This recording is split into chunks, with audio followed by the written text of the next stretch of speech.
bilang isang ina, lahat gagawin para sa kanyang anak. Pagtsatsaga, pagmamalasakit, paggawa ng kung anong makakayanan para siya ay makatapos lang ng pag-aaral. Gusto kong mabigay yung mga kailangan ng mga anak ko.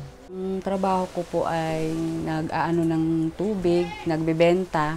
So, 25 pesos ang isa, may 5 piso na po ako doon. Dati si Andrea, tamlay siya, mahinin, tapos hindi niya madaling matapos yung mga assignment niya. Si John Paul na nagkasakit siya ng hydrocephalus. Kasi nung pinagbubuntis ko siya, 7 months old lang siya, lumabas na siya ng 7 buwan, premature baby. Mahirap sa isang nanay kasi hindi ko maibigay sa kanya yung mga pangangailangan, yung mga gustuhin man niya, hindi ko maibigay sa kanya. Kami dito sa Batang Munti Foundation naniniwala na kapag mas maayos yung nutrisyon ng mga bata ay mas magiging maayos din yung kanilang pag-aaral. Basically, yung donors natin, sila yung nagfa-fund ng mga programs ng Batang Munti. So kung wala po yung mga donors natin, wala din po yung Batang Munti Foundation.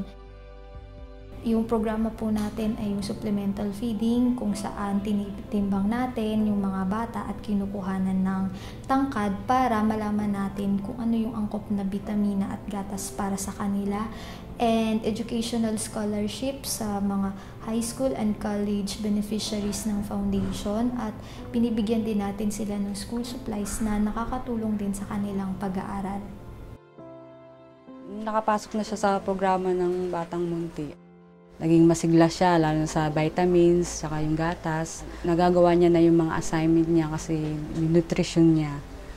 Nagpapasalamat nga ako sa scholar ng Batang Munti. Kasi sabi ko, anak, buti na lang naging scholar ka.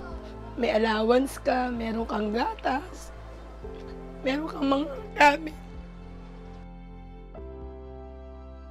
Ngayon, pag nagawa siya ng assignment, pag hindi niya alam o hindi ko alam, nagtatanungan kaming dalawa. Pag di ko na maalam, sasagutin niya naman ng tama, kaya natututo na rin ako.